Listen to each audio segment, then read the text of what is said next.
Well, welcome to Pineapple Academy. Thank you. Can you just give us a little bit of background, like how you got into the healthcare world, as a CFO? Yeah, I got out of college as a accounting major, and then I began as a Medicare auditor. Oh, So okay. I audited a lot of the hospitals here in Wyoming. Right. So that's how I began my career. Then I was picked up by a facility down in Colorado as a Yep. cost accountant, Sure. and then grew into a regional management position.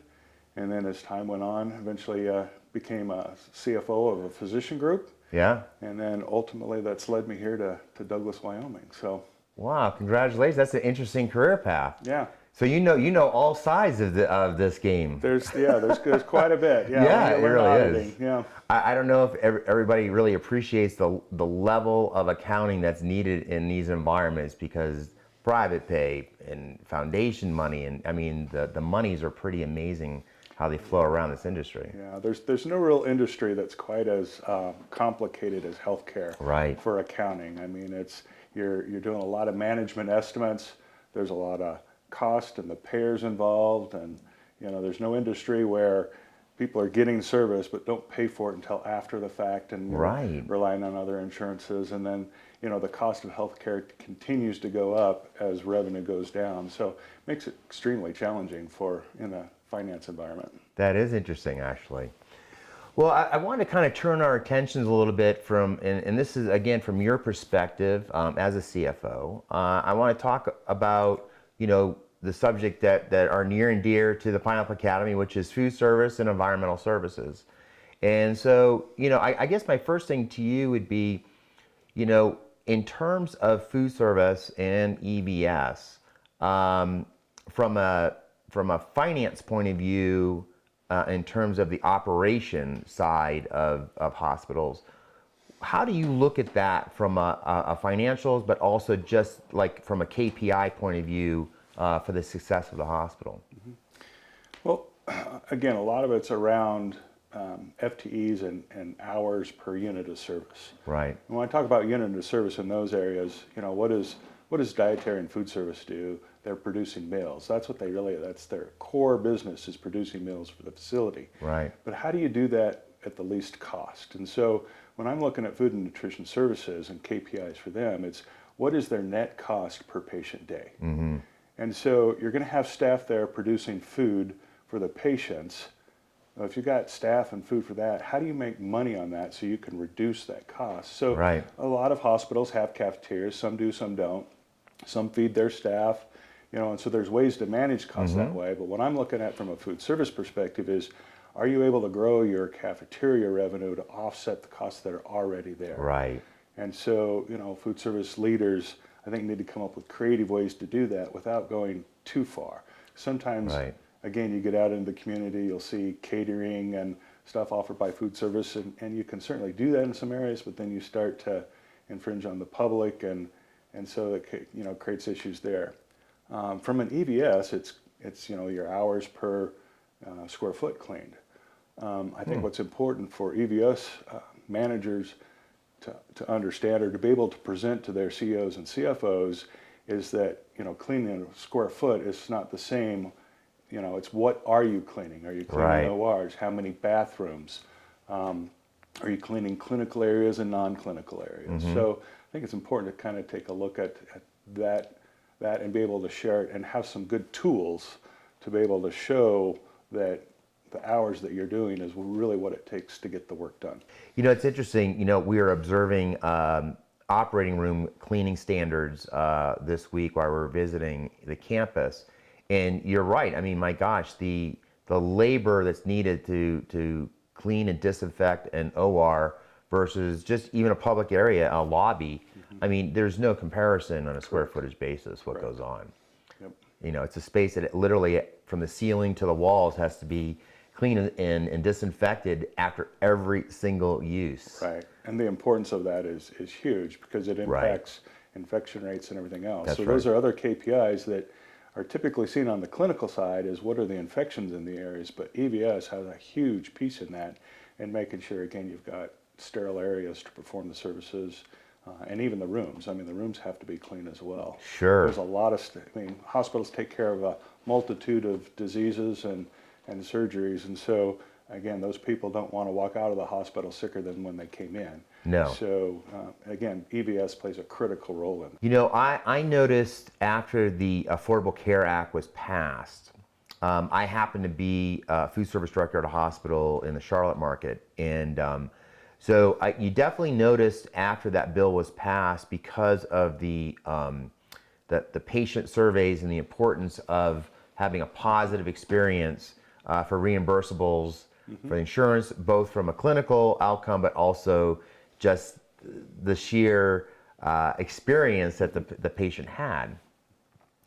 And is it fair to say that kind of helped, particularly food service, get elevated in terms of what it can do for the hospital environment in terms of patient satisfaction? I think both food service and EVS, because those folks are seeing the patients as non-clinical folks, so they get to hear things and kind of keep a pulse of what's going on. And so, again, the importance of what are they hearing, and then again, just being there for the patients. Right. You know, sometimes the patients aren't comfortable talking to their nurse or their doctor in the room, but when you've got an EVS or a food service worker up there and they're having conversations with them, it certainly does improve the experience. And, Sure. and again, if you have great experience combined with the clinical quality, people not getting sick, Right.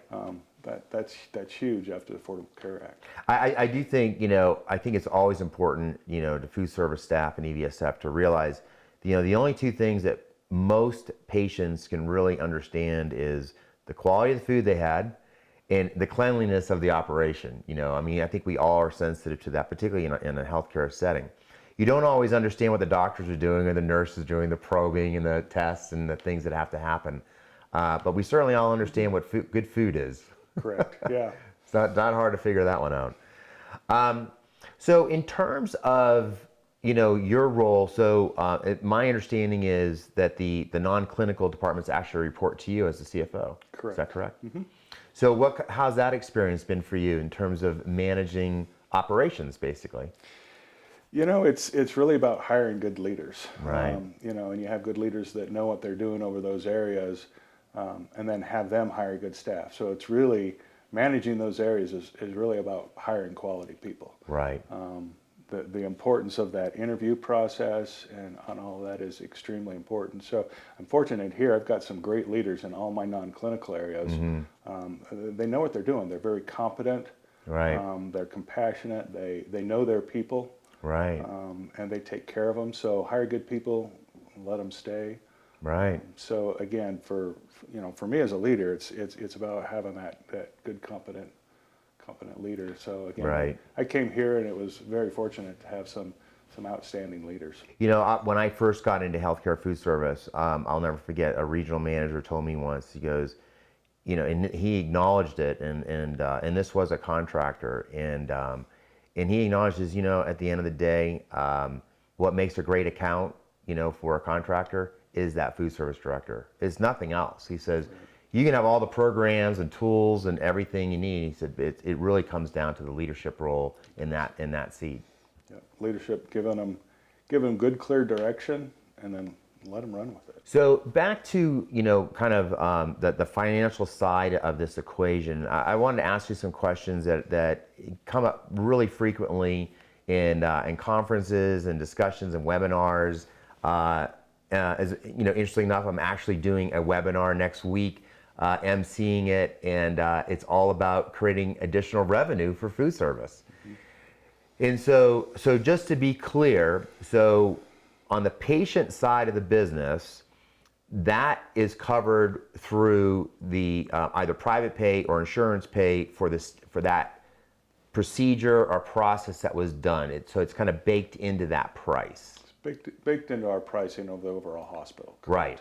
Mm-hmm. Whereas the retail side, the revenue side, is really can be measured as a standalone, you know, financial entity. Mm-hmm. You know, and so my understanding and the way I always approach hospital food service is, you know, how can we get to a point where revenues can offset the cost of the patient experience?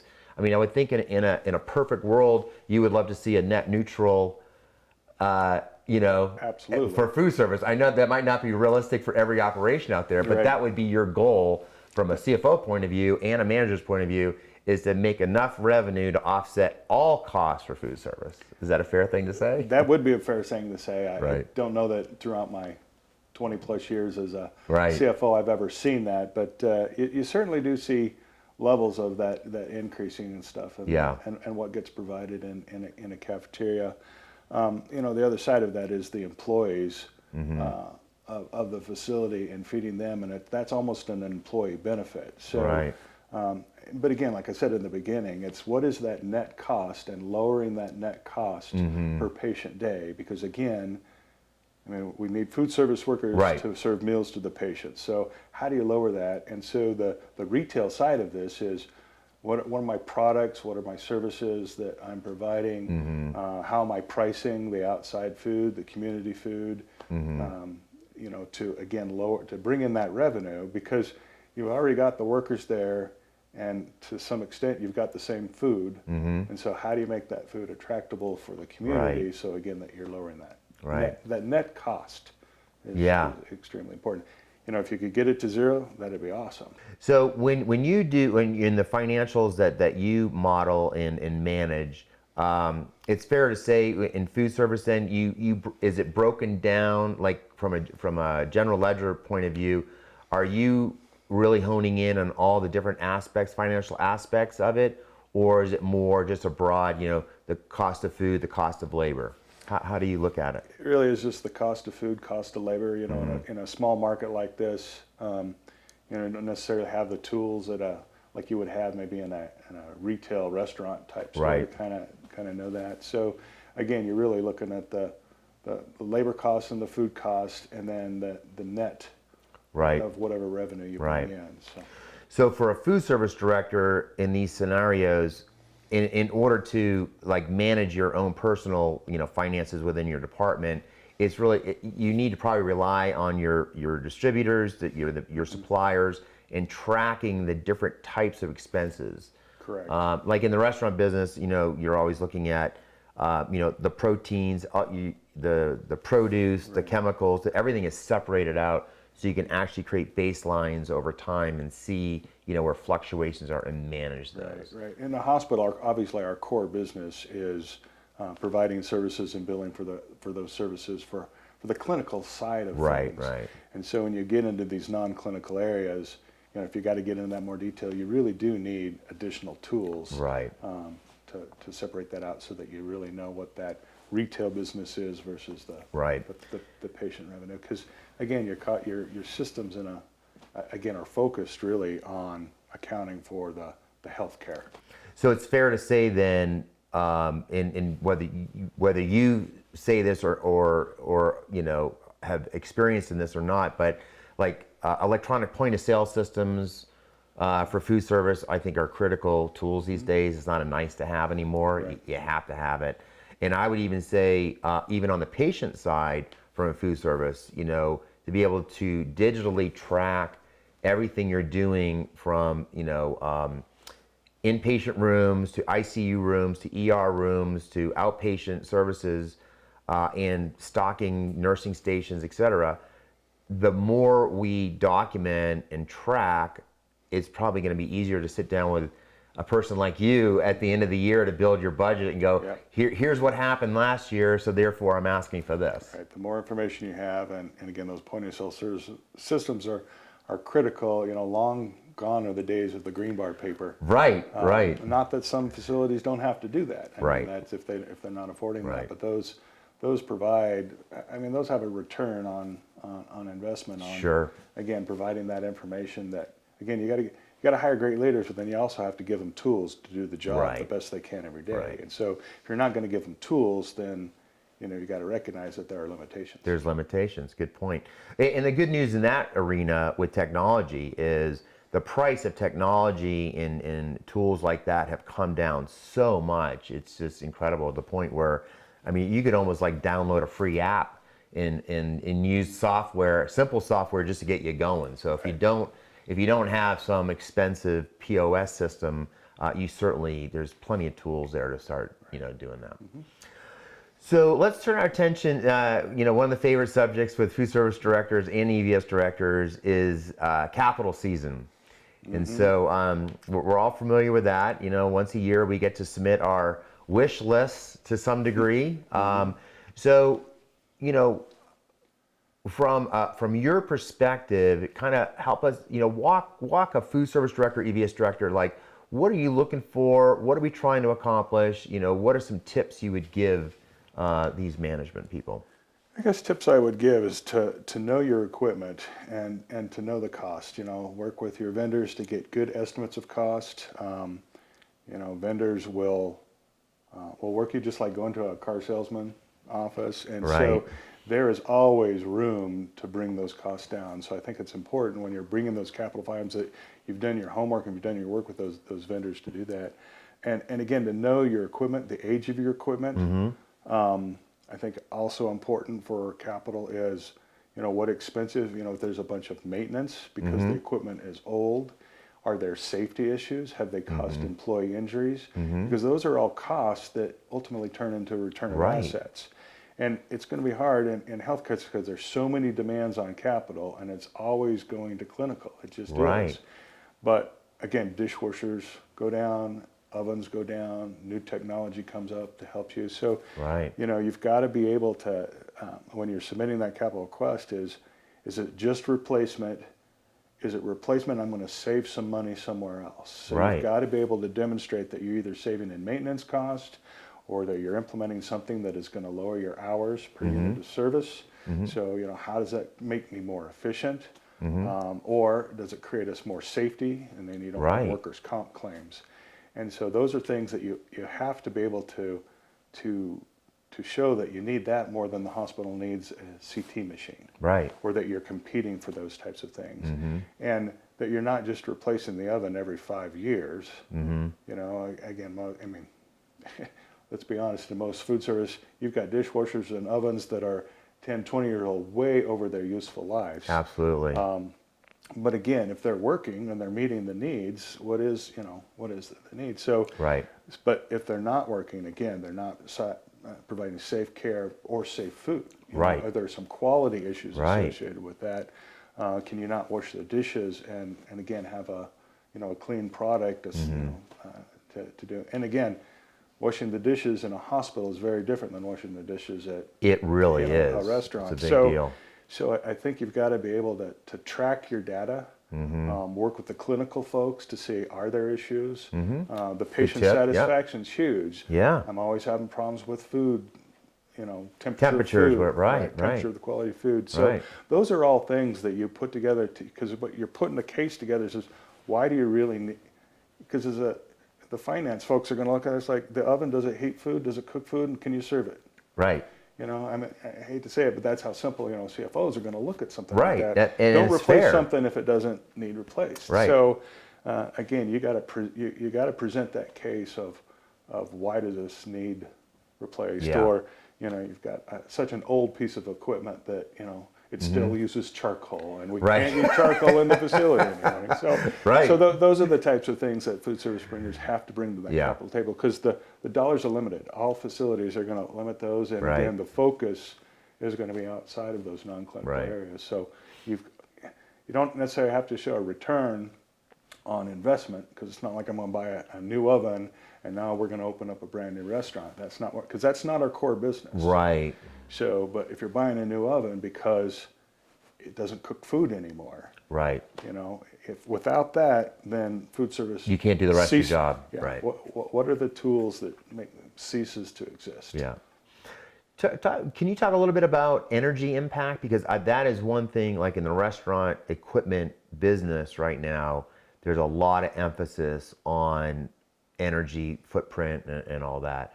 So is that something that enters into your calculus of capital expenditures, the energy and reduction in carbon footprint or energy use? That hasn't been a focus currently, at least within the healthcare industry that I've been familiar with. Right. The problem with that is a lot of those energy things require pretty significant capital investment on that electrical side. And, a lot of the food service areas are in the older parts of the building, and so when you start talking the technology to reduce that footprint, you've got some major capital construction costs related to the infrastructure. Right. So it makes it a harder sell, to be honest. Right. And so now, if the facility's going through that type of a renovation, Right. then those are the types of things that could be introduced at that time. Because if you're going to be doing it anyway, Right. here's our ability to capitalize on that. Basically. Yeah, so like if we have to, we're upgrading our electrical panels for different safety reasons and other reasons, and suddenly we have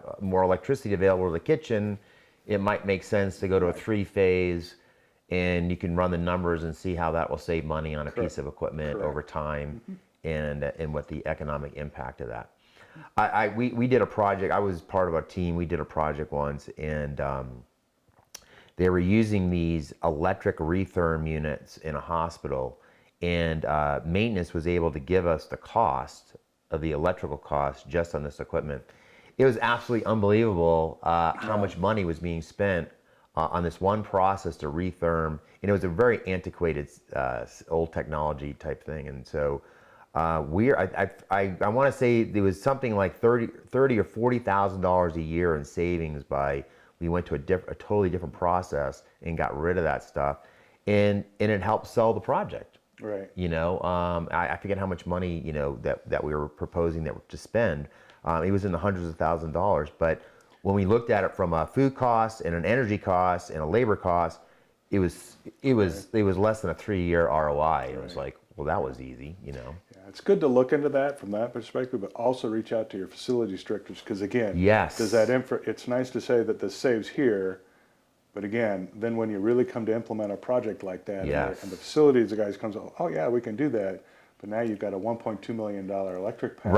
Right. Now that It doesn't return work. in 3 years makes it a little bit more difficult. Absolutely. So never it's always harder in a hospital than you think. Hospitals are built for safety and certain rules, so it always costs more in a hospital than you can imagine. Right. So again, you've got to make sure that you do your homework on those types of projects.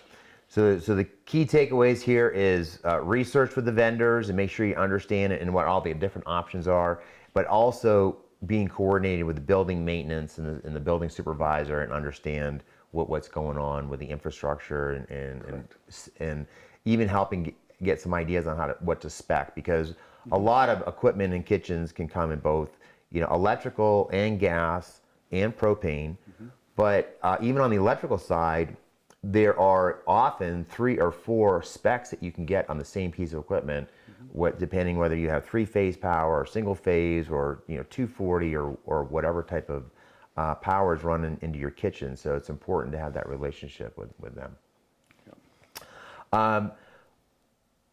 I want to ask you about the investment into the staff and their education and training. It seems there's some hospitals and some organizations that are just gung-ho on all this, and there's others that are a little bit slow to start in trying to figure out what is needed by the staff. But one thing that we're seeing, obviously, in the space that we're in and what we're trying to help with, there's just not enough training of the staff on the non-clinical side now specifically. From a finance point of view, what is it that you're looking for, and what kind of programs would you like to see done, whether it's at your organization or not, or just on a more global basis in the United States? What is it that you think needs to happen in this regard? Well, again, education dollars are hard to come by. Again, it's that same capital discussion, clinical versus non-clinical. And so, where a lot of managers need to be looking for is what are the grant funding stuff that's available for them. So as you're looking at education, are there grants and other funding available out there? And there's a lot of resources, a lot of state resources that can help pay for that education and training. Again, you can apply it for regulatory reasons if you don't have your staff up to get. So is there some new regulatory stuff? That's obviously ways to sell it from a finance perspective.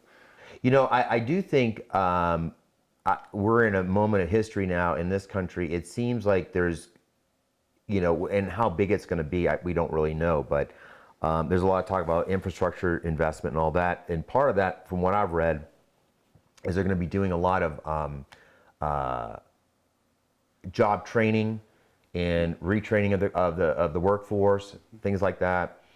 So I think there's going to be a lot of federal monies coming down to the states, down to the county levels, for training people. I think we should all keep an eye on this and see where it's going to go, because to your point, there's a lot of grant money out there. There's going to be a lot more coming. A lot of grant money, a lot of this federal money coming out. So again, to pay attention and get with your finance resources of what really is available, and then tying it back to what the grant is looking for. Again, a lot of these federal monies related to COVID, they're really always trying to tie everything back to COVID. So, but they're putting some pretty broad definitions out there. So I think it's being creative.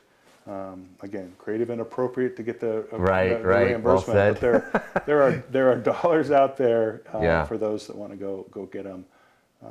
But from operations, again, with that revenue going down and expenses going up, to get those education dollars from operations of healthcare facilities, like I said, it's not available. So you've got to go after what they're focusing out there.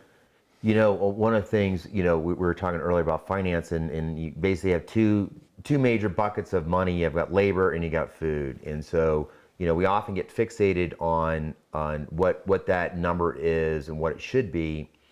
And one of the arguments, that I have made in the past is, I'd like to see us reduce the FTE load and spend more on food, because in equipment and processing, because at the end of the day, I think we all have to acknowledge the fact that if you think you need to be running, if you think in the past that let's just say your FTE load is 25, the fact of the matter is you're probably never going to get more than 20. And just from the labor market itself, it's just you're just not going to be able to continue thinking that this is, these are monies I have to spend and I got to go hire these people. I don't think that's going to happen. I don't think those people are going to be there. Right. I think we have to learn how to use equipment and buy certain types of food that's more processed. It might cost a little bit more, but it'll show up on a truck. It's not like you have to wait for someone to show up to work to process it. It's ready to go. Again, you got to look at that net cost. Yeah, the net cost. If I spend less in labor, and I think what sometimes food service workers, depending on the accounting systems or how they're looking at their financials, it may just show their salaries, but you've got to keep in mind there's a benefit package associated with each of those. Absolutely. So when you're asking for more FTEs, the CFO and HR directors are constantly looking at that benefits package, and so you've got to keep that in mind when doing that. So again, when you reduce the FTEs, and again, if you can spend more on food, but you've got to be able to demonstrate that you're gonna that it does have that reduction in staff. Yeah, that makes sense. So oftentimes what I see is that you buy these new products, you buy these new services, you buy this new food, that unless the vendors are out there to do their job, which is to sell a project. That's fair. So you've got to watch what they're doing. Right. Because they're going to sell you this, and again, what happens is this comes in, and then the FTEs, they didn't really get the savings that you thought you were going to get. And certain CFOs hold their leaders. It's like, you said you were going to reduce 2 FTEs. Where's it coming from? And so, you got to be careful when you're selling those things. That's a really good point. You've got to be committed to that product. Yes. And then again, how does it impact your retail sales, and how does it impact patient satisfaction? Probably not a lot of food service directors and EVS directors are reporting to their CFOs, which is, I actually think it makes a lot of sense that they would. But a lot of them are reporting to COOs and other vice presidents and whatnot. So what kind of a relationship do you like to see built between a manager, like a department head, a food service director, and the accounting office? I mean, what tips would you say, and what do you think is an appropriate level of interaction between these two departments? Well, in my experience and what in my career, we've developed that action kind of a one-stop financial partner program. So again, depending on what your facility has for finance resources, but I like to assign a leader to the finance folks, because again, they went to school to become nurses or EVS managers or food service managers, not necessarily to know Excel spreadsheets in detail. Right, right. And that's what we do. And so I found a really good partnership between a finance person, and that is you assign one person for every department director. So when they have finance questions, they have one person to go to. That's great. Then it gets your finance people really to understand what's going on in those areas. Oh, so they can become like a specialist in that department. It's a win-win Right, situation. right, right. Not all facilities do that, but if your facility's not doing that, I would encourage to have the conversation with That finance sounds like and say, yeah. do you have a one-stop financial partner program? One-stop CFOs, whatever you want to call it. There you go. Again, it's a win-win for both parties. That makes total sense. I think we're going to spread that word. I like that. That's a really great way. That's a great approach, because I know, just having talked to many food service directors over the years, they don't necessarily know how to have conversations with the accounting department, and just like I'm sure some people in accounting really don't know how to talk about making a roast, or making a Mediterranean dinner or something. Mm-hmm. So I think that's a great relationship building. That makes a lot of sense. Yeah, it's a win-win. That sounds awesome. Well, Jim, thank you for your time today. I really appreciate talking to you. It's been a pleasure. Great, thanks. Thank you.